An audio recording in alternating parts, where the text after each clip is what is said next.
નામ? પૂજાબેન ક્યાંથી આવવાનું? ચાંદખેડાથી. આ શું માનતા હતી મોટાબેન?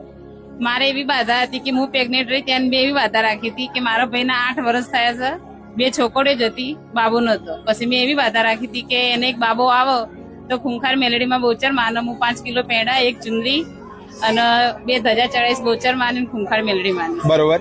પછી મારી ભાભીને મારા પછી પ્રેગ્નેન્સી રહી તો એમનો બાબો મારા પહેલા આવ્યો. બરોબર. એટલે એમનો તમે બાબો તમે શેના માટે પ્રાર્થના કરી હતી? તમારા ભાઈ માટે? મારા ભાઈના માટે. તમારા ભાઈના ઘેર દીકરો આવે? હા, દીકરો આવ્યો. એમને પેલા 2 દીકરીઓ હતી? હા, 2 દીકરીઓ હતી. બરાબર. ને પછી એમના બાબો આવ્યો. બરાબર. એમને બી બાબો આવ્યો અને મારો પણ બાબો આવ્યો. બરાબર. તમારી પેલા સંતાનમાં શું હતું? મેં 9 મહિના સલંગ માતાજીના રવિવાર ભળ્યા. મેં ક્યાં આગળ?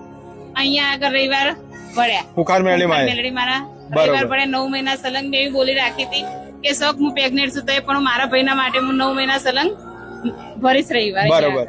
તો તમારા ભાઈના ઘેરે દીકરો આવ્યો? ભાઈના ઘરે મારા પહેલા એના ઘરે દીકરો આવ્યો. બરાબર. તમારા પછી પ્રેગ્નન્સી રહી હતી તે છતાંય? હા, એ છતાં પણ. બરાબર. આ કોની કૃપા? ખૂંખાર મેલડી માં બહુચર માં. બરાબર. એટલે તમારે દીકરો આવ્યો અને તમારા ભાઈના ઘરે પહેલા દીકરો? મારા ભાઈના ઘરે દીકરો આવ્યો, પછી મારા ઘરે દીકરો આવ્યો. બરોબર. આજે બંનેની માનતા પૂરી કરો આજે છો? બંનેની માનતા અને પૂરી નામકરણ? નામકરણ કરવા. રામ રામ.